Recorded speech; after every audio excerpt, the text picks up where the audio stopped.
গাজীপুরের জয়দেবপুরে তেলবাহী ও যাত্রীবাহী ট্রেনের ধাক্কায় ৯টি বগি লাইনচ্যুত হয়েছে। এ সময় আহত হয়েছে ৪ জন। বেলা ১১টার দিকে জয়দেবপুর স্টেশনের আউটার সিগন্যালে হয় এই দুর্ঘটনা।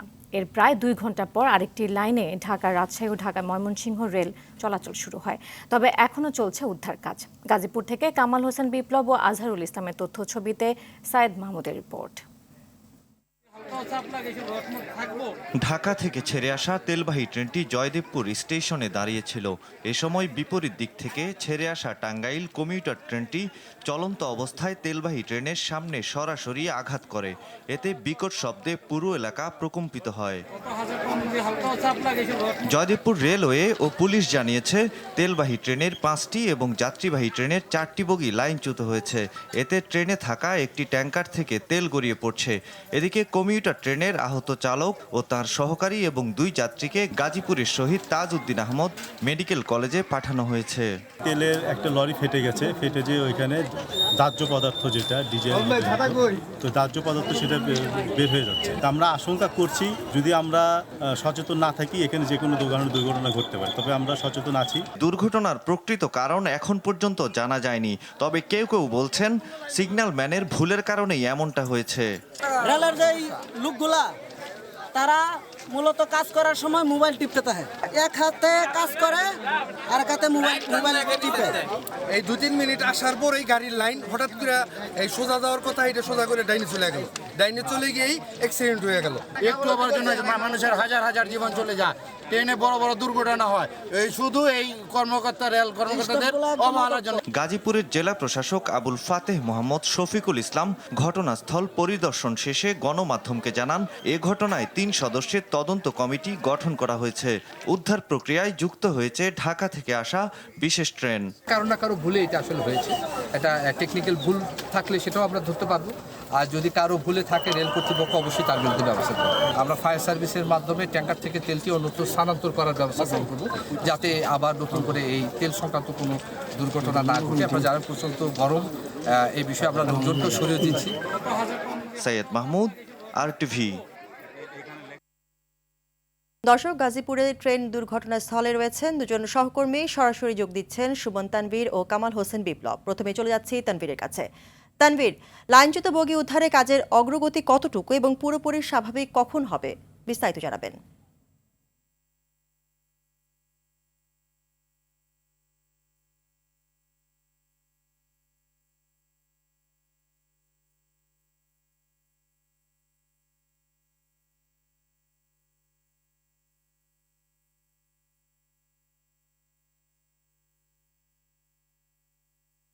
দেখেন, দেশের সবচেয়ে নিরাপদ যানবাহন হিসেবে আসলে যে যানবাহনটিকে বিবেচনা করা হয় সেটি কিন্তু আসলে রেল।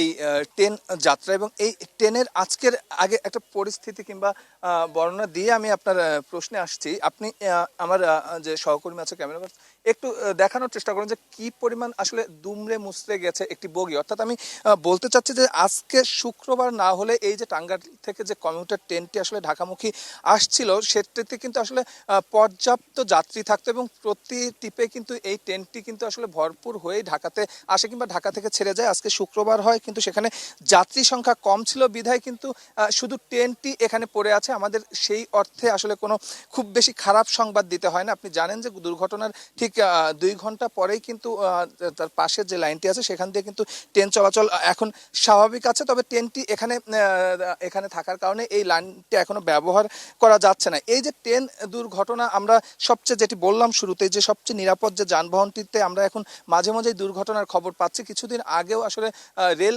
কর্তৃপক্ষ একটি যে সমীক্ষা চালিয়েছে সেখানেও কিন্তু তারা এই একটি কথাই বলেছে যে আপনি একটু বলে রাখতে চাই যে বাংলাদেশে প্রায় 43টি জেলা কিন্তু আসলে রেল নেটওয়ার্কের সঙ্গে জড়িত, রেল নেটওয়ার্কের সঙ্গে সংযুক্ত আছে এবং এই 43 জেলায় প্রায় 4,500 কিলোমিটার রেল লাইন আছে এবং খোদ রেলওয়ে কর্তৃপক্ষই কিন্তু বলছে যে এই 4,500 কিলোমিটার রেল লাইনের কিন্তু প্রায় অর্ধেকের বেশি কিন্তু এখন ঝুঁকিপূর্ণ অবস্থায় এবং তারা কিন্তু একদম নির্দিষ্ট করে বলছে যে স্লিপারের সমস্যা আছে, সেই সঙ্গে রেল লাইনে যে পাথরগুলো থাকে সেই পাথরের সমস্যা আছে। তারপরেও কিন্তু আমরা দেখছি যে এই যে সমস্যাগুলো আসলে আইডেন্টিফাই করা হচ্ছে, কিন্তু আসলে তার কিন্তু আসলে সমাধান দেখছি না। আজকের দুর্ঘটনার কথাই যদি আপনাকে বলি যে আমি এখন যে জায়গাটিতে দাঁড়িয়ে আছে, অর্থাৎ যেখানে আসলে দুর্ঘটনাটি ঘটেছে, এখান থেকে জয়দেবপুর স্টেশনের দূরত্ব কিন্তু মাত্র হাফ কিলোমিটার। এই হাফ কিলোমিটার আসতে একটি ট্রেনের কিন্তু আসলে ওই পরিমাণ কিন্তু গতি থাকার কথা না। তারপরেও কিন্তু যারা এখানে লাইনম্যান ছিলেন তারা কিন্তু সেই অর্থে সতর্ক ছিলেন না যে ট্রেনটি, এই কমিউটার ট্রেনটি যে চালাচ্ছিলেন তার কিন্তু আসলে স্টিয়ারিংয়ে ওই সময় বসে থাকার কথা ছিল। ট্রেনটি কোন দিকে যাচ্ছে সেই অর্থে কিন্তু সেও সেই সময় যদি সতর্ক থাকতেন তাকেও কিন্তু আজকে এই দুর্ঘটনা ঘটতো না, কিংবা তিনি নিজেও কিন্তু এখন শহীদ তাজউদ্দিন আহমেদ হাসপাতালে চিকিৎসাধীন আছে, তাকেও কিন্তু সেখানে যেতে হতো না। তো পরিস্থিতি আসলে কোন দিকে যাচ্ছে, কিংবা কর্তৃপক্ষ এই যে 3টি তদন্ত কমিটি গঠন করেছে, এই তদন্ত কমিটির আসলে তদন্ত কমিটির প্রতি দুর্ঘটনায় আমরা দেখি, কিন্তু আসলে তারা যে সুপারিশগুলো করে সেগুলো আসলে কতটা বাস্তবায়িত হয়, এই দুর্ঘটনাগুলো বারবার ঘটার পরে কিন্তু সেই প্রশ্ন আসলে চলেই আসছে। তো এখন আসলে এই যে উদ্ধার কাজ চলছে, সেই উদ্ধার কাজের আসলে সর্বশেষ আমাদের আরেকজন সহকর্মী যুক্ত হবেন, কামাল হোসেন বিপ্লব, তিনি জানাবেন এর উদ্ধার কাজের সর্বশেষ পরিস্থিতি। বিপ্লব। জি, তানভীর সুমন, আপনাকে ধন্যবাদ। আপনি জানেন যে আজকে সকাল 11টার দিকে এই জয়দেবপুরে দুটি ট্রেন মুখোমুখি সংঘর্ষের ঘটনা ঘটেছে। এতে 4 জন আহত হয়েছে। তবে বিকেল 4টার থেকে কিন্তু উদ্ধার কাজ চলছে। এইমাত্র একটি বগি এখান থেকে সরিয়ে নেওয়া হয়েছে। বাকি যে বগি রয়েছে সেগুলির উদ্ধার কাজ চলমান রয়েছে। তবে এই নামাজের জন্য একটু বিরতি দেওয়া হয়েছে। তবে আমি কথা বলেছি যে এই উদ্ধার কাজ চলমান থাকবে যে পর্যন্ত এখান থেকে এই বগিগুলো না সরানো হবে, ততক্ষণ পর্যন্ত এই উদ্ধার কাজ চলবে। এখানে আইনশৃঙ্খলা বাহিনী এবং রেলওয়ের কর্তৃপক্ষ এবং যে উদ্ধার কর্মী রয়েছে তারা কিন্তু এখানে রয়েছে এবং কাজ চলমান রয়েছে। তবে আপনাকে বলি যে এই যে রেল লাইনের যে মাস্টার, এখানকার যে মাস্টার বা রেল লাইন দুজন কর্মচারী কিন্তু তাদেরকে 3 জনকে সাসপেন্ড করা হয়েছে। তাছাড়া এই রেলওয়ের যে দুটি সংঘর্ষের ঘটনা ঘটছে, এতে কিন্তু যে বিকট শব্দ, যে শব্দ কিন্তু আশপাশের লোকজন ছুটে আসছে। তবে এই উদ্ধার কাছে এখনো চলমান রয়েছে। জি নাবিলা, এই ছিল দুর্ঘটনা এলাকা থেকে সর্বশেষ খবর। ধন্যবাদ আপনাদের দুজনকেই। গাজীপুরে 2 ট্রেনের ধাক্কায় জয়দেবপুর রেলওয়ে জংশনের স্টেশন মাস্টার সহ 3 জনকে বরখাস্ত করা হয়েছে। বিকেলে ঘটনাস্থল পরিদর্শনের পর এই তথ্য জানান রেলের মহাপরিচালক। কার গাফিলতিতে এমন ভয়াবহ দুর্ঘটনা তা তদন্ত করতে রেলওয়ে ও জেলা প্রশাসন পৃথক 2টি তদন্ত কমিটি গঠন করেছে। বিশেষজ্ঞরা বলছেন, আধুনিক তথ্য প্রযুক্তির এই যুগে রেলের ভয়াবহ এসব দুর্ঘটনা মেনে নেওয়ার সুযোগ নেই। রিপোর্ট করছেন সুফিয়ান ফারাবি। এমন ভয়াবহ দুর্ঘটনা যেন আবারও মনে করিয়ে দিচ্ছে রেলওয়ে কর্তৃপক্ষের ভয়াবহ অব্যবস্থাপনার কথা। ট্রেনটি যাত্রীশূন্য থাকায় ব্যাপক প্রাণহানি এড়ানো সম্ভব হলেও চালকসহ আহত হয়েছেন 4 জন। অন্যথায় ভয়াবহ ট্র্যাজেডির রূপ পেত এই দুর্ঘটনা। এ দুর্ঘটনার কারণে সারা দেশের রেলওয়েতে কিছু সময়ের ভোগান্তি তৈরি হয়। দুপুরের পর থেকে ধীরে ধীরে স্বাভাবিক হতে শুরু করে রেলের যোগাযোগ ব্যবস্থা। গাড়ি চলাচলে প্রায় ঘন্টা 2 মতো বন্ধ ছিল একটা, সেক্ষেত্রে ঢাকা স্টেশনে 3টা গাড়ি বসেছিল। একটা লাইন এখন ক্লিয়ার হয়েছে, একটা লাইন দিয়ে ওই জয়দেবপুর টঙ্গী পর্যন্ত একটা সিঙ্গেল লাইন চলাচল করছে, একটা দিয়ে আসছে, একটা আসার পরে আবার এদিকে গাড়িগুলো ওদিকে পাচ্ছে, এইভাবে ট্রেন চলাচল করছে। আশা করি বিকালের মধ্যে ট্রেন চলাচল স্বাভাবিক হবে। ভয়াবহ এই অনিয়মের পেছনে দায়ীদের খুঁজে বের করতে 5 ও 3 সদস্যের তদন্ত কমিটি গঠন করেছে রেল বিভাগ ও গাজীপুর জেলা প্রশাসন। সেই সাথে জয়দেবপুর রেলওয়ে জংশনের station master Mohammad Hashem, pointsman Saddam Hossain ও মোস্তাফিজুর রহমানকে সাময়িক বরখাস্ত করেছে রেলওয়ে কর্তৃপক্ষ। যে এখানে ম্যানুয়ালি কোনো হয়তো ভালো অপারেশনের কিছু ভুল, কোথাও না কোথাও ভুল হয়েছে, কিন্তু আসলে একটা ভুল হলে যদি দুর্ঘটনা ঘটে তাহলে প্রতিদিন দুর্ঘটনা ঘটবে। আসলে একটা ভুলে তো না, এর সঙ্গে আরও অনেকগুলো ভুল যদি একত্রিত হয় তাহলেই না একটা ঘটনা ঘটে। তার মানে যিনি ট্রেন চালাচ্ছেন তারও সচেতনতার বিষয় আছে, যিনি সুপারভাইজ করার কথা ছিল তারও দেখার বিষয় ছিল। তো এগুলো আমরা দেখতেছি যে আসলে কার কার দায়িত্ব অবহেলার জন্য অথবা অন্য কোনো কারণে ঘটনা ঘটছে কিনা। কিছুদিন পরপর রেলের মুখোমুখি সংঘর্ষের ঘটনাকে অস্বাভাবিক উল্লেখ করে এই যোগাযোগ বিশেষজ্ঞ মনে করেন পুরো রেলওয়েকে আধুনিকায়ন করতে হবে। সিগন্যাল সিস্টেম এখনও আমি বলবো প্রাগৈতিহাসিক। সেখানে এই যে সিগন্যাল অমান্য করে লাইনে ঢুকে পড়া, মুখোমুখি সংঘর্ষ হওয়া বা পয়েন্টসম্যান যিনি আপনার রেল পরিবর্তনের কাজটি করে থাকে তার দক্ষতা আছে কিনা এটা দেখভাল করার দায়িত্ব তো আমাদের কর্তৃপক্ষের। তো কর্তৃপক্ষ এখানে আমরা দেখছি যে প্রযুক্তি নির্ভর রেল তৈরি করতে পারছে না, যারা লোকবল আছে তাদেরকে প্রশিক্ষণটাও ঠিক মতন দিতে পারছে না, এখনও সেই প্রাগৈতিহাসিক প্রশিক্ষণ ব্যবস্থাপনায় আমরা আছি। সিগন্যাল সিস্টেম একেবারেই সেকেলে। তো সেক্ষেত্রে শুধুমাত্র মাঠ পর্যায়ের যাদের ভুল আছে তাদের উপর দায়টা চাপালে হবে না। এছাড়া তদন্ত কমিটির রিপোর্টের মাধ্যমে আনুষ্ঠানিকতা শেষ না করে রেলওয়ে ব্যবস্থাপনাকে ঢেলে সাজানোর প্রয়োজন বলে মনে করেন তিনি। সুফিয়ান ফারাবি, আরটিভি, ঢাকা। ক্ষণিকের সামান্য বৃষ্টিতে সার্বিকভাবে তাপমাত্রা কিছুটা কমলেও ভ্যাপসা গরমে বেড়েছে অস্বস্তি। আবহাওয়া অফিস জানিয়েছে বিভিন্ন জেলার উপর দিয়ে বয়ে যাওয়া তাপপ্রবাহ থাকবে 5 মে পর্যন্ত। এরপর বৃষ্টিপাতের প্রবণতা বাড়লে কমবে তাপমাত্রা। গরমে সাধারণ মানুষের ভোগান্তি বেড়েছে। এদিকে 24 ঘন্টার পূর্বাভাসে বন্যা সতর্কীকরণ কেন্দ্র জানিয়েছে সুরমা ও সারি-গোয়াইন নদীর পানি বিপদসীমার উপর দিয়ে প্রবাহিত হচ্ছে। এয়ার বাদলের রিপোর্ট জানাচ্ছেন শাকিলা করিম। প্রায় এপ্রিল মাস জুড়েই টানা তাপ প্রবাহের পর ঢাকাসহ কয়েকটি অঞ্চলে বৃহস্পতিবার রাতে সামান্য বৃষ্টি হয়েছে। এতে সকালে কিছুটা স্বস্তির সুর ফুটে ওঠে মানুষের কণ্ঠে। রাত্রে বৃষ্টি হয়েছে, গত কয়েকদিনের তুলনায় আজকে কমফোর্ট আছে। ভবিষ্যতে যদি আরো এরকম বৃষ্টি হয় তাহলে মানুষ আরো সুন্দর এবং স্বাচ্ছন্দ্য জীবনযাপন করতে পারবে। একটা করে যদি গাছ লাগাইতো তো দেশের অবস্থানটা আরো একটু ভালো হতো। কিন্তু বেলা বাড়ার সাথে সাথে বাড়ে সূর্যের প্রখরতা, আবারও শুরু হয় ভ্যাপসা গরম। এমন অবস্থায় জীবিকার প্রয়োজনে রোদে বের হওয়া মানুষগুলো দুর্ভোগে পড়েন। শরীর একবারে অস্থির হয়ে যায়, একবারে ক্লান্ত হয়ে যায়। এক টিপ মারলে প্রায় আধা ঘন্টা 1 ঘন্টা বসে যায়। গরমে তো চলা যায় না, নিচে থেকে তাপ ওঠে, উপর থেকে তাপ। বৃষ্টি আসার পরে আনন্দ ছিল, কিন্তু আনন্দটা আবার নষ্ট হয়ে গেল অল্প বৃষ্টি হওয়ার কারণে। মেহেরপুর ও চুয়াডাঙ্গায় টানা তাপ প্রবাহে অতিষ্ঠ হয়ে উঠেছে জনজীবন। আবহাওয়া অফিস জানিয়েছে আরো কয়েকদিন থাকবে এমন ভ্যাপসা গরম পরিস্থিতি। বর্তমান যে পরিস্থিতি বিরাজ করছে তাতে দেখা যাচ্ছে সিলেট এবং চট্টগ্রাম বিভাগ ব্যতীত দেশের অন্যান্য স্থানগুলোতে মৃদু থেকে তীব্র তাপপ্রবাহ বয়ে যাচ্ছে। এর মধ্যে রাজশাহী, পাবনা, যশোর, কুষ্টিয়া এবং চুয়াডাঙ্গা জেলার উপর দিয়ে তীব্র তাপপ্রবাহ বয়ে যাচ্ছে এবং এছাড়া অন্যান্য স্থানের উপর দিয়ে মৃদু থেকে মাঝারি ধরনের তাপপ্রবাহ বয়ে যাচ্ছে এবং এই তাপপ্রবাহটা আগামী 5 তারিখ পর্যন্ত মোটামুটি কম বেশি থাকবে। এদিকে এমন অবস্থার মধ্যে বন্যা সতর্কতা জানিয়েছে বন্যা পূর্বাভাস ও সতর্কীকরণ কেন্দ্র। সিলেটের কানাইঘাট ও সারিঘাট স্টেশনে সুরমা ও সারি-গোয়াইন নদীর পানি বিপদসীমার উপর দিয়ে প্রবাহিত হচ্ছে। শাকিলা করিম, আরটিভি, ঢাকা। শিক্ষা প্রতিষ্ঠানে ছুটি বাড়ল আরও একদিন। তীব্র তাপপ্রবাহের কারণে শনিবারও ঢাকাসহ দেশের বিভিন্ন জেলার শিক্ষা প্রতিষ্ঠান বন্ধ থাকবে বলে জানিয়েছে মন্ত্রণালয়।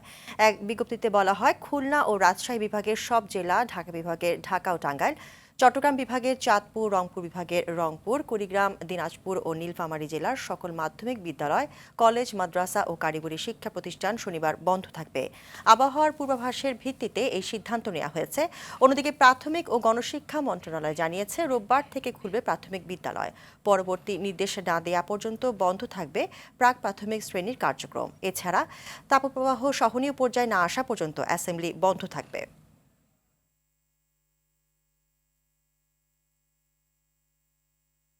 মুরগির দামে হঠাৎ ঊর্ধ্বগতি। একদিনের ব্যবধানে কেজিতে 20 টাকা বেড়ে ব্রয়লার উঠেছে 210 টাকায়, আর সোনালিকা 380 টাকা। তবে সরবরাহ বাড়ায় কেজি প্রতি 2 থেকে 3 টাকা কমেছে মিনিকেট ও বিয়ার 28 চালের দাম। অতি উত্তাপ মশলার দামে 1700 টাকা, এলাচ এখন 3200 টাকা। বেশ খানিকটা কমেছে মুগ ডাল, চিনি, আটা ও ময়দার দাম। সেলিম মালিকের রিপোর্ট। 2 সপ্তাহের বেশি তীব্র দাবদাহের পর এক পশলা বৃষ্টি প্রকৃতিতে ফিরিয়েছে কিছুটা স্বস্তি। তবে প্রকৃতির এমন স্বস্তি অস্বস্তি বাড়িয়েছে মুরগির বাজারে। একদিনের ব্যবধানে কেজি প্রতি ব্রয়লার ও সোনালিকা মুরগির দাম বেড়েছে 20 টাকা। ব্রয়লার তো গত সপ্তাহে 190 টাকা বিক্রি করছি, আর আজকে ব্রয়লার 210 টাকা। আর সোনালী মুরগি পাকিস্তানি এগুলো হলো 360 টাকা করে বেচি, 380 টাকা আজকে বেচতে। গরমে খামারের মুরগি সব ছেড়ে দিচ্ছে, কিন্তু অনেক একটু শীতের মৌসুম পড়ছে, এই কারণে অনেক একটু চাইপা ধরছে। মৌসুমী চাল বাজারে আসায় কিছুটা কমেছে দাম। আমরা 28 সালে বিক্রি করছি আগে 55-56 টাকা, এখন 52 থেকে 53 টাকা। তারপরে মিনিকেটটা বিক্রি করছি 72-73 টাকা, এন্ড মিনিকেটটা 68 থেকে 70 টাকা বিক্রি করতেছি। এদিকে কুরবানি ঈদের আগেই এবার দামের উত্তাপ ছড়াচ্ছে মশলা। বড় এলাচটা যেটাকে আমরা জাম্বো বলতাম 2200-2300, সেটা এখন 3500-3600 টাকা। পাশাপাশি লবঙ্গ ছিল 1150-1000, সেটা এখন 1600-1700 টাকা। তবে বেশ খানিকটা কমেছে মুগ ডাল, চিনি ও আটা ময়দার দাম। দেশি মুগ ডাল 180 আর 160, দাম কমছে আটা। 2 কেজির প্যাকেট আমরা বিক্রি করতাম আগে 120 আর 110 টাকা। খোলা চিনি ছিল 145-140, এখন 130।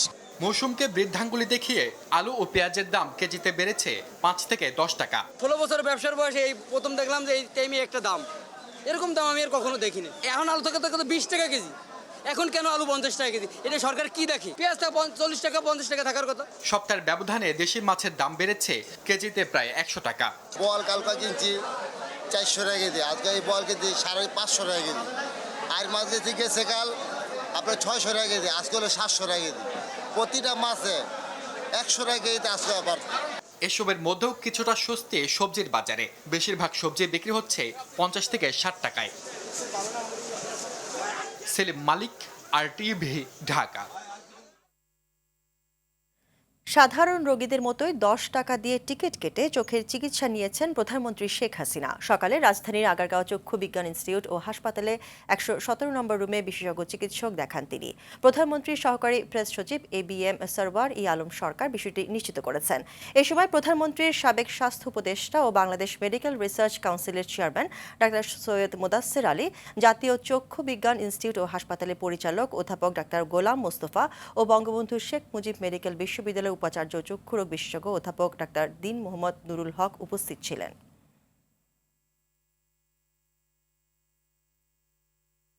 উপজেলা নির্বাচনে কোনো স্বজনপ্রীতিকে আওয়ামী লীগ সমর্থন দেবে না বলে জানিয়েছেন আওয়ামী লীগ সাধারণ সম্পাদক ওবায়দুল কাদের। তিনি বলেন, স্থানীয় নির্বাচনে এমপিদের যেন কোনো প্রভাব না থাকে সেজন্য নির্দেশনা দেওয়া হয়েছে।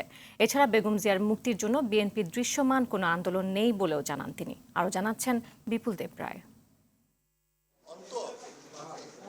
আওয়ামী লীগ সভাপতির ধানমন্ডির রাজনৈতিক কার্যালয়ে সমসাময়িক বিষয়ে সংবাদ সম্মেলন করেন আওয়ামী লীগ সাধারণ সম্পাদক ও সেতুমন্ত্রী ওবায়দুল কাদের। তিনি বলেন, উপজেলার নির্বাচনে কোনো স্বজনপ্রীতিকে প্রশ্রয় না দেওয়ার নির্দেশনা রয়েছে প্রধানমন্ত্রীর। তার গাইডলাইন্স অনুযায়ী আমরা আমাদের পার্টির কর্মকাণ্ড পরিচালিত করব এবং উপজেলা নির্বাচনের ব্যাপারেও আমাদের নেত্রীর সিদ্ধান্ত গাইডলাইন্স অনুযায়ী আমরা আমাদের দায়িত্ব পালন করব। রাষ্ট্র পরিচালনায় সরকার কোনো চাপ অনুভব করছে কিনা এমন প্রশ্নের জবাবে ওবায়দুল কাদের বলেন, যারা চাপ সৃষ্টি করে তারা নিজেরাই চাপে রয়েছে। যারা চাপ দেবেন তারা নিজেরাও চাপে আছে, তারা নিজেরাও যথেষ্ট চাপে আছে। কারণ আরব বসন্তের স্পর্শ আটলান্টিকের ওপারে গিয়েও লেগেছে। বেগম জিয়ার বর্তমান অবস্থার জন্য বিএনপি নেতাদের ব্যর্থতায় দায়ী বলে মন্তব্য করেন আওয়ামী লীগ সাধারণ সম্পাদক। বিএনপি নেতাদের উপেক্ষা এবং অবহেলার জন্য তারা লিগ্যাল ব্যাটেল করতেও ব্যর্থ হয়েছে বেগম জিয়ার জন্য। আবার তারা রাজপথে এমন কোনো দৃষ্টান্ত তারা স্থাপন করতে পারেননি। আগুন সন্ত্রাস আন্দোলনের কারণে বিএনপি জনগণ থেকে বিচ্ছিন্ন হয়ে পড়েছে আর তাদের নেতাকর্মীরা হতাশায় নিমজ্জিত বলেও মনে করেন কাদের। বিপুল দেবরাই, RTV, ঢাকা। দেশব্যাপী উপজেলা নির্বাচন বর্জনের আনুষ্ঠানিক ঘোষণা দিয়েছে বিএনপি। নির্বাচনে অংশ নিলে তার বিরুদ্ধে কঠোর সাংগঠনিক ব্যবস্থা নেওয়া হবে বলে জানিয়েছেন দলটির সিনিয়র যুগ্ম মহাসচিব রুহুল কবির রিজভী। বিকেলে নয়াপল্টনে দলের কেন্দ্রীয় কার্যালয়ের সংবাদ সম্মেলনে এই সিদ্ধান্তের কথা জানান তিনি। এ সময় ভোটের মাধ্যমে অন্যায় অবিচারের জবাব দেওয়ার পথ জনগণের ভোটাধিকার কেড়ে নিয়ে নির্বাচনকে প্রহসনে পরিণত করা হয়েছে বলে মন্তব্য করেন তিনি।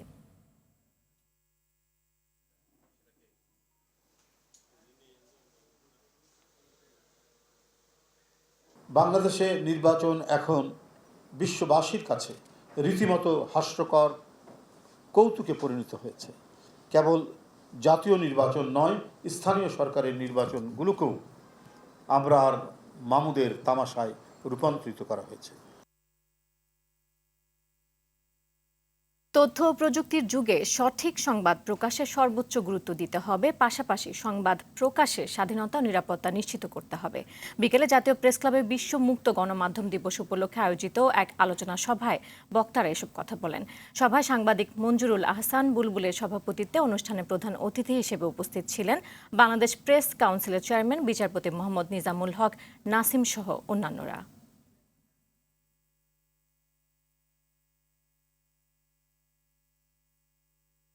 বিশ্ব মুক্ত গণমাধ্যম দিবস আজ। বহুমুখী চ্যালেঞ্জের মুখোমুখি দেশের গণমাধ্যম। এসব চ্যালেঞ্জ মোকাবিলা করে গণমানুষের আস্থা ধরে রাখতে এবং মেধাবীদের এই পেশায় টানতে ব্যর্থ হচ্ছে গণমাধ্যমগুলো, যা রাষ্ট্র ব্যবস্থাকে দুর্বল করে ফেলবে বলে মনে করেন গণমাধ্যম বিশেষজ্ঞরা। বিস্তারিত জানাচ্ছেন নাজিব ফরাইসি। সুশাসন প্রতিষ্ঠা, দুর্নীতিমুক্ত ও জবাবদিহিমূলক সমাজ গঠনে সবচেয়ে সাহসী ভূমিকা পালন করে গণমাধ্যম। এজন্যই গণমাধ্যমকে বলা হয় সমাজের দর্পণ ও রাষ্ট্রের চতুর্থ স্তম্ভ। রাষ্ট্র ও সমাজের অসঙ্গতির চিত্র তুলে ধরার পাশাপাশি দৃষ্টান্ত স্থাপনকারী ভালো কাজগুলো তুলে ধরার দায়িত্ব গণমাধ্যমের। প্রচণ্ড প্রতাপশালী ও ক্ষমতাধর ব্যক্তি ও প্রতিষ্ঠানকে চ্যালেঞ্জ করে মানুষের কাছে সত্য সংবাদ তুলে ধরার দায়িত্ব গণমাধ্যমের। বিশ্বায়নের এ যুগে পত্রিকা, টেলিভিশন, রেডিওর মতো গণমাধ্যমকে চ্যালেঞ্জ ছুড়ে দিয়েছে ফেসবুক, ইউটিউব সহ নানা সামাজিক যোগাযোগ মাধ্যম ও ডিজিটাল প্ল্যাটফর্ম, যেখানে নানা তথ্য আর ফুটেজের ভিড়ে হারিয়ে যাচ্ছে সংবাদ। মানহীন সংবাদের পাশাপাশি নানা গুজব সংবাদ সংকটে ফেলে দিয়েছে সমগ্র গণমাধ্যমকে। ব্যাঙের ছাতার মতো অসংখ্য তথাকথিত গণমাধ্যম মিডিয়া তৈরি হয়েছে, যারা যা খুশি তাই করছে। এবং তার সঙ্গে এখন যোগ হয়েছে ইউটিউবার, মোবাইল জার্নালিজমের নামে। তারা এমন একটা থ্রেড তৈরি করেছে এই মিডিয়াতে, গণমাধ্যমে, যে মূলধারার যে সাংবাদিকতা সেটাই হুমকির মুখে পড়েছে। আর এই সংকটের কারণে গণমাধ্যমের বিস্তৃতির সুফলও কাজে আসছে না, বরং হারিয়ে যাচ্ছে এর গুণগত মান। আগের চাইতে আমরা অনেক ভালো জায়গায় এসেছি, কিন্তু এখনো পর্যন্ত আমরা অনেকগুলি বিষয় কিন্তু নিশ্চিত করতে পারিনি। সেটি হচ্ছে যে সাংবাদিকদের ঝুঁকির মাত্রাটা কমে নিয়ে আসা, সাংবাদিকদের চাকরির নিরাপত্তা, এবং আমাদের দেশে বেশ কিছু আইন রয়েছে যেগুলো সাংবাদিকতার পরিপন্থী। গণমাধ্যমের কাজের চ্যালেঞ্জ বেড়ে যাওয়ায় এই পেশার প্রতি মেধাবীদের আগ্রহ কমে যাচ্ছে। ভালো শিক্ষার্থী যারা পড়াশোনা করে এই পেশায় আসতে চায় তাদেরকে উৎসাহিত করার জন্য উদ্যোগ নিতে হবে। তো সেখানে আইনি কাঠামো যে সমর্থন, বেতন কাঠামোর সমর্থনে কীভাবে থাকতে হবে, সুযোগ সুবিধা থাকতে হবে, প্রাতিষ্ঠানিকতা থাকতে হবে। আমরা কিন্তু জাতীয়ভাবে পিছিয়ে পড়ব, আন্তর্জাতিক মানের দৃষ্টিভঙ্গিতে আমরা পিছিয়ে থাকব। তথ্য প্রতিমন্ত্রী জানান, সাংবাদিকতার নামে অপসাংবাদিকতার কারণে দেশের গণমাধ্যমে সংকট তৈরি হয়েছে। জবাবদিহিতা সবার থাকতে হবে। গণমাধ্যম শুধু সবাইকে জবাবদিহি করবে, নিজের কোনো জবাবদিহি থাকবে না, যা ইচ্ছা তাই হবে, এটা তো হতে পারে না। এখানে শৃঙ্খলা, ডিসিপ্লিন, রেগুলেশনস, এগুলো আপনাদের দাবির সাথে একমত আমরা এগুলো করার চেষ্টা করব। দ্রুত পরিবর্তনশীল প্রযুক্তির কারণে গণমাধ্যমকে নিয়ে স্থির কোনো নীতিমালাও করতে পারছে না সরকার। ফলে বিকশিত হওয়ার পাশাপাশি গণমাধ্যমের ভবিষ্যৎ চরম ঝুঁকিতে আছে বলে জানান গণমাধ্যম সংশ্লিষ্টরা। নাজিব ফরাইজি, RTV, ঢাকা। বিশ্ব মুক্ত গণমাধ্যম দিবসে গণমাধ্যম সূচক 2024 সংস্করণ প্রকাশ করেছে রিপোর্টার্স উইথআউট বর্ডার্স। রিপোর্টে গণমাধ্যমের স্বাধীনতায় গেল বছরের চেয়ে 2 ধাপ পেছালো বাংলাদেশ। 180 দেশের মধ্যে বাংলাদেশের অবস্থান 165তম। এদিকে গণমাধ্যমের স্বাধীনতায় বৈশ্বিক সূচকে শীর্ষে নরওয়ে। বিস্তারিত বিন ইয়ামিনের রিপোর্টে।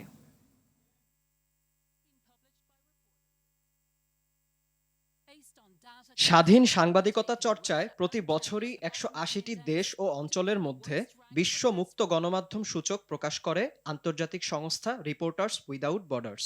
এ বছরের রিপোর্টে মোট 100 পয়েন্টের মধ্যে 27.64 পয়েন্ট পেয়ে 165তম অবস্থানে বাংলাদেশ। গেল বছর 35.31 পয়েন্ট নিয়ে বাংলাদেশের অবস্থান ছিল 163তম। সেই হিসাবে স্বাধীন গণমাধ্যম চর্চায় আরও 2 ধাপ পিছিয়েছে বাংলাদেশ। তবে 91.89 পয়েন্ট নিয়ে এবারের সূচকেও শীর্ষে নরওয়ে। আফগানিস্তান ব্যতীত দক্ষিণ এশিয়ার সব দেশই বাংলাদেশের চেয়ে এগিয়ে। 60.52 পয়েন্ট নিয়ে দক্ষিণ এশিয়ায় এবার শীর্ষস্থানে নেপাল। এছাড়া প্রতিবেশী দেশ ভারতও 2 ধাপ এগিয়ে অবস্থান করছে 159তম স্থানে। সাংবাদিকতার চ্যালেঞ্জের দিক দিয়ে গোটা বিশ্বে এশিয়া প্যাসিফিক অঞ্চল দ্বিতীয় অবস্থানে রয়েছে। এছাড়াও গণমাধ্যম কর্মীদের জন্য সবচেয়ে বিপজ্জনক কর্মস্থল হিসেবে মিয়ানমার, চীন, উত্তর কোরিয়া, ভিয়েতনাম ও আফগানিস্তানের নাম উল্লেখ করা হয়েছে প্রতিবেদনে। বিশ্ব মুক্ত গণমাধ্যম সূচকের মাধ্যমে বিশ্বের বিভিন্ন দেশ ও অঞ্চলের সাংবাদিকরা কতটুকু স্বাধীনভাবে দায়িত্ব পালন করেন তা যাচাই করা হয়। প্যারিস ভিত্তিক এ সংস্থাটি প্রতিটি দেশের রাজনৈতিক প্রেক্ষাপট, আইনি অবকাঠামো, অর্থনৈতিক প্রেক্ষাপট, আর্থসামাজিক অবস্থা ও নিরাপত্তা এ 5টি বিষয়ের উপর ভিত্তি করে সূচক তৈরি করে থাকে। বিনয়ামিন, RTV। সবল ও দুর্বল ব্যাংক একীভূত করার উদ্যোগের শুরুতেই হোঁচট খেল কেন্দ্রীয় ব্যাংক। বেসরকারি খাতের সিটি ব্যাংকের সঙ্গে মিলে যেতে ইচ্ছুক নয় রাষ্ট্রায়ত্ত বেসিক ব্যাংকের কর্মকর্তারা। ইউসিবির সঙ্গে একীভূত না হওয়ার ব্যাপারে সিদ্ধান্ত নিয়েছে ন্যাশনাল ব্যাংকও। এদিকে কৃষি ব্যাংকের সঙ্গে রাজশাহী কৃষি উন্নয়ন ব্যাংকের একীভূত করার উদ্যোগের বিরুদ্ধে মানববন্ধন করেছে রাজশাহীর ব্যবসায়ীরা। সেলিম মালিকের আরও একটি রিপোর্ট। বেনামি ঋণ জালিয়াতির মাধ্যমে হাজার হাজার কোটি টাকা লোপাট এবং পাচারের কারণে দেশের বেশ কয়েকটি সরকারি ও বেসরকারি ব্যাংকের ভল্ট প্রায় খালি হয়ে গেছে। এতে এসব ব্যাংকে রাখা আমানত নিয়ে যেমন আতঙ্কে আছেন গ্রাহক, অর্থনীতিও পড়েছে বড় বেকায়দায়। এমন বাস্তবতায় দুর্বল ব্যাংকগুলোকে সবল ব্যাংকের সঙ্গে একীভূতের উদ্যোগ এবং নীতিমালা জারি করেছে বাংলাদেশ ব্যাংক। এতে বলা হয় দুর্বল ব্যাংকের কর্মীরা সবল ব্যাংকে 3 বছর পর্যন্ত চাকরির নিশ্চয়তা পাবেন। এমন খবরে সিটি ব্যাংকের সঙ্গে একীভূত নিয়ে আতঙ্ক বিরাজ করছে বেসিক ব্যাংকের কর্মকর্তা কর্মচারীদের মধ্যে। কোনো ক্যাটাগরিতে আমরা বেসরকারি ব্যাংকের সাথে নাই, তাহলে আমরা বেসরকারি ব্যাংকের সাথে কেন যাব? সেই প্রশ্ন থেকেই আমরা চাচ্ছি আমরা সরকারি ব্যাংকের সাথে একীভূত হতে চাই। আফটার রিটায়ারমেন্টে একটা আজীবন পেনশন আছে, বা আফটার ডেথের পর আমার এটা বাচ্চারা এবং আমার ওয়াইফরা যেটা ভোগ করবে, যেটা আমি বেসরকারিতে কখনোই পাবো না। একটি সরকারি ব্যাংক যেহেতু একটি সরকারি ব্যাংকের সাথে এটি মার্জার হোক। পরিবারতন্ত্রের কবলে পড়ে অতিরিক্ত খেলাপি ঋণ নিয়ে খাদের কিনারে থাকা ন্যাশনাল ব্যাংক ইউসিবি ব্যাংকের সঙ্গে একীভূত না হওয়ার ব্যাপারে নীতিগত সিদ্ধান্ত নিয়েছে। খেলাপি ঋণ আদায় জোরদার সহ বিভিন্ন পদক্ষেপ নিয়ে নিজেদের অবস্থার উন্নতি করতে চায় ব্যাংকটি। এদিকে সরকারি খাতের কৃষি ব্যাংকের সঙ্গে রাজশাহী কৃষি উন্নয়ন ব্যাংক একীভূতকরণের সিদ্ধান্তের প্রতিবাদে মানববন্ধন করেছে রাজশাহীর ব্যবসায়ীদের পাশাপাশি কয়েকটি সংগঠন। বিশ্লেষকরা বলছেন একীভূতকরণের এমন উদ্যোগের ব্যাপারে আরো গবেষণা জরুরি। তার জন্য দুর্বল সেটা কোনো অ্যানালাইসিস নাই, তাই না? দুর্বল করানোর জন্য তাদের কোনো শাস্তির ব্যবস্থা নাই। আপনি তাকে নিয়ে এখন একটা মার্চ করে একটা সবল ব্যাংকের সাথে বসে, তাইলে ওই যে যাদের জন্য দুর্বল হইলো তারা তো একটা দায়মুক্তি পেয়ে গেল। তাদের মতে ব্যাংক খাতের উন্নয়নে রাজনৈতিক হস্তক্ষেপ রোধের পাশাপাশি জবাবদিহিতা নিশ্চিত করা জরুরি। টেকনিক্যালিটিসের কোনো প্রবলেম নেই। প্রবলেম কি জানেন? আপনার রাজনৈতিক সদিচ্ছা, ওটা যদি থাকে আপনি 6 মাসে উল্টা ফেলতে পারবেন। সরকার থেকে এটা সিরিয়াসনেস দেখাতে হবে, তা না হলে কিছু হবে না। এই যে মামলা মোকদ্দমাগুলো এক একজনের বিরুদ্ধে এগুচ্ছে না কেন, সেটা মানুষের পারসেপশন হচ্ছে ওটা সে কোথাও শেল্টার নিচ্ছে। এদিকে গত 18 মার্চ একীভূত হওয়ার লক্ষ্যে এক্সিম ব্যাংকের সঙ্গে সমঝোতা স্মারক সই করেছে বেসরকারি খাতের পদ্মা ব্যাংক। সেলিম মালিক, RTV, ঢাকা। অপহরণ চক্রের মূল হোতা খোকন হাজি সহ 7 জনকে গ্রেফতার করেছে র্যাব 3। সকালে রাজধানীর কারওয়ান বাজারের র্যাবের মিডিয়া সেন্টারে সংবাদ সম্মেলনে একথা জানায় র্যাব 3-এর অধিনায়ক লেফটেন্যান্ট কর্নেল ফিরোজ কবির। র্যাব জানায় কোষ্ঠী পাথরের মূর্তি ও বিভিন্ন ধাতব মুদ্রার অবৈধ ব্যবসাকে কেন্দ্র করে বিরোধের জেরে নারায়ণগঞ্জের ফতুল্লার তুষারধারা এলাকা থেকে আনোয়ারকে অপহরণ করা হয়। আসামি খোকন হাজির নেতৃত্বে চক্রটি তাকে কেরানীগঞ্জে খোকন হাজির মালিকানাধীন চুনকুটিয়া রিয়েল এস্টেট কোম্পানির অফিসে আটকে রেখে লোহার রড দিয়ে পাশবিক নির্যাতন এবং পরিবারের কাছে মুক্তিপণ বাবদ 95 লাখ টাকা দাবি করে। পরিবার 17 লাখ টাকা দিলেও বাকি টাকার জন্য নির্যাতন চালাতে থাকে অপহরণকারীরা। মূলত অপহৃত আনোয়ারের নিকট আত্মীয়ের কাছে 1 কোটি টাকা পেত বলে জানিয়েছে আসামি খোকন হাজি। অপহরণকারী ও মুক্তিপণ আদায়কারী চক্রের মূল হোতা হাজি ওয়াইজ উল্লাহ খোকন ও তার অন্যতম 6 সহযোগী ভিকটিম মোহাম্মদ আনোয়ার হোসেনকে মাথায় পিস্তল ধরে জোরপূর্বক জিম্মি করে একটি সাদা মাইক্রোবাসে তুলে নিয়ে কেরানীগঞ্জের চুনকুটিয়া এলাকায় অপহরণকারীরা ভিকটিমকে লোহার রড, পাইপ, বাঁশের লাঠি দিয়ে পাশবিক নির্যাতন চালায়। জানাবো ন্যাশনাল লাইফ ইন্স্যুরেন্স আন্তর্জাতিক সংবাদ। গাজায় ইসরায়েলি বর্বরতা যখন চরমে তখন জেগে উঠছে বিশ্ববিবেক। যুক্তরাষ্ট্র কাঁপছে ইসরায়েলি আগ্রাসন বিরোধী ছাত্র আন্দোলনে, শরিক হচ্ছে বাংলাদেশি শিক্ষার্থীরাও। বিক্ষোভকারীদের আইনের শাসন বজায় রাখার আহ্বান জানিয়েছেন প্রেসিডেন্ট জো বাইডেন। এদিকে বিক্ষোভ ছড়িয়ে পড়েছে অন্যান্য দেশেও। কূটনৈতিক ও বাণিজ্যিক সম্পর্ক ছিন্ন করার তরঙ্গ আঘাত হানছে ইসরায়েলকে। বাণিজ্যিক সম্পর্ক ছিন্ন করছে তুরস্ক, তবু থামছে না ইসরায়েল। আরও জানাচ্ছেন ফারুক হোসেন। পুলিশের ধরপাকড় সত্ত্বেও যুক্তরাষ্ট্রসহ বিভিন্ন দেশে না থেমে বরং বেড়েই চলছে ইসরায়েলি আগ্রাসন বিরোধী বিক্ষোভ। বর্তমানে যুক্তরাষ্ট্রের প্রায় 50টি বিশ্ববিদ্যালয়ে বিক্ষোভ কর্মসূচি পালন করছে শিক্ষার্থীরা। সেখান থেকে 1000-এর বেশি বিক্ষোভকারীকে আটক করা হয়েছে। যুক্তরাষ্ট্রের সীমানা পেরিয়ে আন্দোলনে নেমেছে যুক্তরাজ্য, কানাডা, ফ্রান্স, ইতালি, মিশর সহ বিভিন্ন দেশের বিশ্ববিদ্যালয় শিক্ষার্থীরাও। এদিকে ফিলিস্তিনের অবরুদ্ধ গাজা উপত্যকায় ইসরায়েলের যুদ্ধের প্রতিবাদে দেশটির সঙ্গে সব ধরনের বাণিজ্য স্থগিত করেছে তুরস্ক। গাজায় নিরবচ্ছিন্ন ও পর্যাপ্ত ত্রাণ সহায়তা প্রবেশের অনুমতি না দেওয়া পর্যন্ত এই নিষেধাজ্ঞা বলবৎ থাকবে। 7 Ekim'den bu yana তুরস্কের প্রেসিডেন্ট রিসেপ তাইয়েপ এরদোয়ান স্বৈরশাসকের মতো আচরণ করছেন বলে অভিযোগ করেছেন ইসরায়েলের পররাষ্ট্রমন্ত্রী ইসরায়েল কাদস। এক বার্তায় তিনি বলেন, এরদোয়ান তুর্কি জনগণ ও ব্যবসায়ীদের স্বার্থকে উপেক্ষা করছেন এবং আন্তর্জাতিক বাণিজ্য চুক্তি লঙ্ঘন করছেন। কূটনৈতিক সম্পর্ক ছিন্ন করার ঘোষণা দিয়েছে কলম্বিয়াও। সম্পর্ক ছিন্ন করার কথা বিবেচনা করছে আরও কিছু দেশ। এত চাপ সত্ত্বেও গাজায় ইসরায়েলি বর্বরতা থামছেই না। গেল 24 ঘন্টায় ইসরায়েলি হামলায় আরও 28 জন নিহত হয়েছে। এ নিয়ে নিহতের সংখ্যা দাঁড়ালো 34,600-তে। আহত হয়েছে 77,000-এর বেশি ফিলিস্তিনি। জাতিসংঘ বলছে, যুদ্ধ বিধ্বস্ত গাজায় ধ্বংসযজ্ঞের মাত্রা এত বেশি যে সেখানে প্রায় $40 বিলিয়ন মূল্যের পুনর্নির্মাণ কাজ করতে হবে, যা দ্বিতীয় বিশ্বযুদ্ধের পর আর কখনো দেখা যায়নি। ফারুক হোসেন, RTV। জাতিসংঘ সাধারণ পরিষদে বাংলাদেশ উত্থাপিত শান্তি সংস্কৃতি শীর্ষক রেজলিউশনটি সর্বসম্মতিক্রমে গৃহীত হয়েছে। বৃহস্পতিবার 112টি দেশ এই রেজলিউশনটিতে কো-স্পন্সর করেছে। জাতিসংঘে নিযুক্ত বাংলাদেশের স্থায়ী প্রতিনিধি রাষ্ট্রদূত মোহাম্মদ আব্দুল মুহিত বাংলাদেশের পক্ষে রেজলিউশনটি উত্থাপন করেন। প্রধানমন্ত্রী শেখ হাসিনার প্রথম মেয়াদে সরকার পরিচালনার সময় 1999 সালে প্রথমবারের মতো জাতিসংঘ সাধারণ পরিষদে শান্তি সংস্কৃতি ঘোষণা এবং এই বিষয়ক কর্মসূচি গৃহীত হয়। এরপর থেকে প্রতি বছর রেজলিউশনটি জাতিসংঘ সাধারণ পরিষদে উত্থাপন করে আসছে।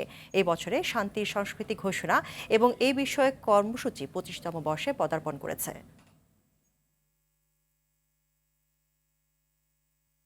দর্শক, বাংলাদেশ জিম্বাবুয়ে ম্যাচের সংবাদ সংগ্রহে স্টেডিয়াম প্রাঙ্গণে রয়েছেন সহকর্মী মাহফুজুল ইসলাম। সরাসরি যোগ দিচ্ছেন তিনি। মাহফুজ, দীর্ঘদিন পর জিম্বাবুয়ের বিপক্ষে সিরিজ খেলা নিয়ে স্বাগতিক দর্শকদের মধ্যে প্রতিক্রিয়া কেমন দেখছেন?